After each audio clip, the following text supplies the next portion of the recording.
ასეთი მომართვით არ მაქვს სქესობრივი ლტოლვა, არ მინდა სექსი, არ მინდა პარტნიორთან თანაცხოვრება. ისე მიყვარდა ჩემი ქმარი და ისე მინდოდა მე სექსი და ველოდებოდი ისე კარგს და ეს კარგი არ აღმოჩნდა.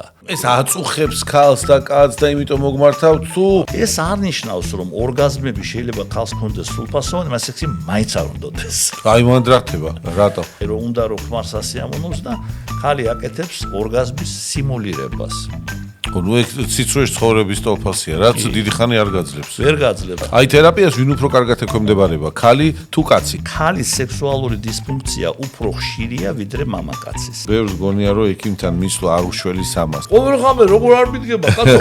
ოჩა, დავიღო, რატო უნდა მოხდეს ყოველღამე გამაგებინე კაცო? მაგალითად ვაკუუმ პომპები, ვიბრატორები და ესეთი რაღაცეები, თქვათ, ამრავალფეროვნებს სექსუალურ ცხოვრებას წყვილებში. აი მე ლიბიდო დამიქვეით და იმის მერე რაც ცოლი მოვიყვანე. ქალებს არ აქვთ სექსუალური ფანტაზიები, ან ისინი ნაკლებად სექსუალურები არიან. მითია ეს?